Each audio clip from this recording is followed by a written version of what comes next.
I love French fries. Apparently, they're not French, and I don't care. But I do care about one other thing. I saw this meme, this right here. And at the time, I did not understand it. Why? Because I'm uneducated and dumb. And we can't have that. So I decided to delve deep into it and just look up the answer. Oh, how foolish I was! I fell into an actual rabbit hole of looking up historic logs. And I had to learn about history and geography. Oh. So now you're gonna be the victim of me unloading this all upon your ears. Now, if you look up the nutrition facts of an average potato, you will find out that they are high in fiber, potassium, and vitamin C. I don't understand any of that until they contain protein. Oh my god! Yes! Yes! They contain 3 grams of protein. Fiber is also important. Potassium, vitamin C, vitamin B and C6. I don't know what any of that is. But this is nutrition at its finest. And I don't know if you've ever just downed a whole potato raw, but it will fill you up for the day. And you want to hear another secret of this? Apparently, you can plant this bad boy anywhere. It originates from Rocky Mountains and freezing temperatures. What the hell, man? If you are even just 1 degree off on the thermostat for some of my crops, my entire farm just dies. But this guy, you can just plop him down and he will grow and be that good for you afterwards. And they don't even take that long to grow. Now, if you're like me and you wondered, what the hell? If we had such a good and just better crop than anything else, why didn't we just use this instead of just those trash, hard breads that would give us scurry on our trips from back and forth? Why didn't we just use this from the beginning? Apparently, this was one of the amazing things of traveling to the new world. The old world did not have this type of crop back in the day. They just did not have it. It did not exist. This is an exclusive DLC that we unlocked as a species once we crossed over. Now that we've settled just how powerful this one crop is, now we can actually say how it got discovered. So, of course, it came from South America, up in the Rocky Mountains of Peru and those other places, and then you just go up there. The natives there were already making this bad boy before. The people there were living in their nice little mountain houses, and then they would mash, boil, and prepare these potatoes because they've been having this crop for their whole lives. So they just prepared this as best as they could. The absolute geniuses also came up with a way of preparing this called chuño. This involved leaving the potatoes just outside to freeze overnight. Don't ask how they even come up with this, but I think they just forgot to bring it in before nighttime one day, and then the guy was like, "No, babe, I swear, this was on purpose. We can still eat it." Now, after leaving them to freeze overnight and then letting them thaw out in the morning, this process was like repeated just over and over and over until the potatoes were just small and squashy. Now, at this point, the water would be squeezed out. That's probably what happened to the poor farmer, after he forgot to bring them in over and over. The water was squeezed out of them. Now, you may be wondering just what the hell this was for. This was because the chuños do not rot. Oh my god.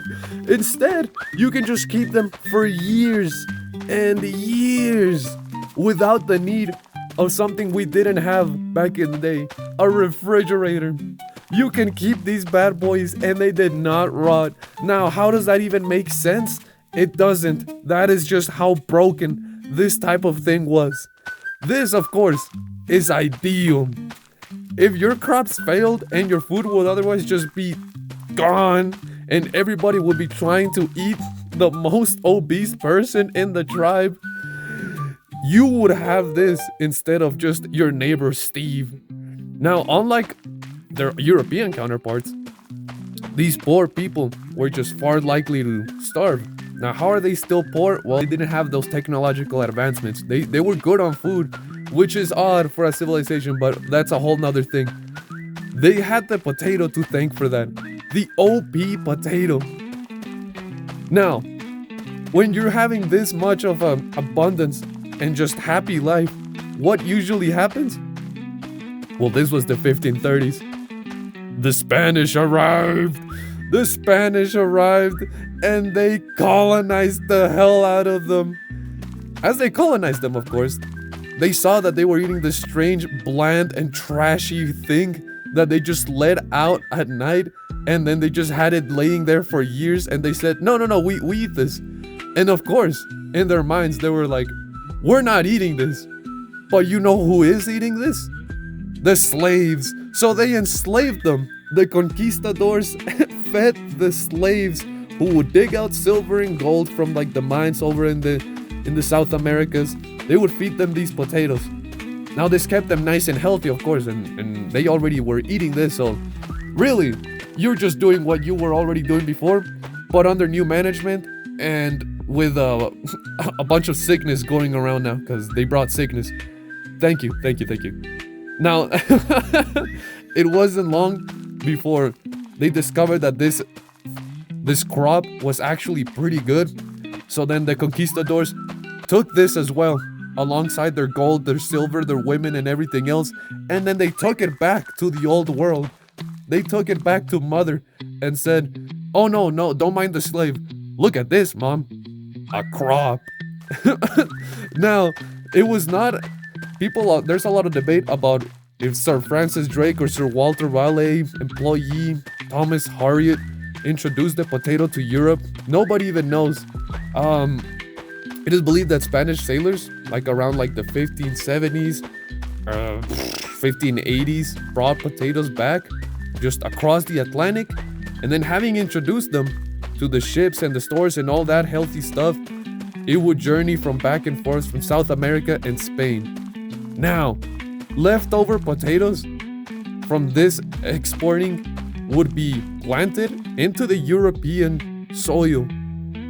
Then, a decade after the potato made its entry into Spain, the crop was then moved onto the British Isles. Weirdly enough, farmers distrusted the crop, enormously so. Why? Because apparently we were crazy back then. They would always think that this caused just leprosy, that this caused sickness, and this caused death. How do we get these ideas? I have no idea. Honestly, you shouldn't even just ask these questions. We just believe random stuff at times. No. After quickly planting this, and then it grows so fast, we then realized, oh my god, this is so good. The potato is so amazing. It's like a miracle. God himself sent us this because we've been good. We've done nothing bad up to this point, so we deserve this, of course. Royalty got involved. Apparently, Frederick the Great of Russia. Man, what a title. Oh, man. Oh boy. What a title. Frederick the Great. Oh, I won that title for myself. Just imagine saying your name in its entirety and then just putting the Great. Who even names you that? Does your mom give you the title? Does your people give you the title? Or do yourself give you the title? I will find this out and then come with conclusions afterwards. But the potato was then recognized as just this true marvel. And they started ordering to plant this just on vast scales across the fields. Now in France, where the uptake of the potato was just slower than anywhere else in Europe. Why? I have no idea. They started doing this one thing. The potato flour became a fashion item. Those goddamn French, man. They started wearing it. Of course they did. Only the nobility though, because if you ever know anything about who has the weirdest of fashion, it has to be the nobility, the rich, man. The nobility was then so eager and they were so keen to see its popularity grow that they started wearing it, and that inspires the poorer to start planting more potatoes. Queen Marie Antoinette wore a garland of potato flowers in her hair. I mean, that should just let you know the absolute state of things. That actually did not look that bad, to be honest with you. And afterwards, once they started seeing, oh yeah, the rich are starting to wear this, you know what? Maybe we should start wearing this too. No, actually, that's weird. We're gonna start planting it instead. And that's how the French began to start planting potatoes. And so began the long dispute if the Belgians or the French made the French fry, man. Oh, a hard war was fought. Disputes were born. And now McDonald's names their fries French fries. So I see who won. Now, once it finally started popping up, it just spread like wildfire. Everybody started planting these. It was not rotting. It lasted forever. It was easy to plant. Your dad could plant this on his down low and it would grow and feed the family. I mean, this was just a blessing all around and it was perfect. It even reached, of course, the potato eating, beer drinking, rainbow seeking, gold of pot having, green okay. It reached the Irish, of course. It reached Ireland and they instantly took a liking to the potato. It immediately started with the poor, of course, as it does. You always have to start with the poor. They are the most willing to try something new to plant in their fields. Why? Because obviously nothing else is working. That's why they're poor. So they started planting the potatoes and it quickly just started spreading alongside there as well. And they started loving it so much. Now with all this food production, this is how Europe started industrializing. You see all the history that's passing by. This potato plant, this potato plant has been through it, man. Now, once we're in the Industrial Revolution, the food that filled the bellies of everybody was the potato. However, it was not all sunshine and rainbows. The problem arrived. The blight. Oh no. The potato blight. Oh. Now, the blight arrived in Ireland in around 1845 and would be a reoccurring problem for the next decade. Potato harvests were devastated, plunging a population into the zeros. No, just kidding. It did not just make us extinct, but it did plunge the population a lot. People started starving because we had been relying on the potato for so much, and it was just so good that once the potato blight started happening, the potato famine started occurring. Now, 1 million Irish men, women, and children, everybody, their dogs, their cats, they all starved to death. 1 million. Now, with this just all happening, everybody started to decide, well, if we're all just suffering, you know what's the solution? We leave, baby. We move elsewhere. It can't all be bad out there. You always just move somewhere else when everything stops working. And then you carry those problems elsewhere, baby. They fled their islands to seek a better life elsewhere. Almost 3/4 of them taking advantage of cheap travel to the United States. This was during that time when people were moving across that time, and then the United States was happening, you know, and yeah, that's that whole thing that was happening. Now, the Irish were hit especially hard by this, so they decided to move en masse to the United States. That's why there's such a fat population of Irish in the United States, and that's why Ireland itself has such a low population count even to this day. To this day, man. Now, the blight had a devastating effect in Europe. But did we carry over those problems to America once we started planting the potato there as well? No, actually. We had a different problem. The Colorado potato beetle, man. Oh! The Colorado potato beetle had just been sitting there, as one might have guessed, in Colorado. Oh, everything bad happens there, man. Now, once we moved over there and then we started planting it, the potato beetle was not actually called the potato beetle. It was just a beetle. it got a liking to our potato crops and then decided, I will now have a strict diet of potatoes. And so he was born, the Colorado potato beetle.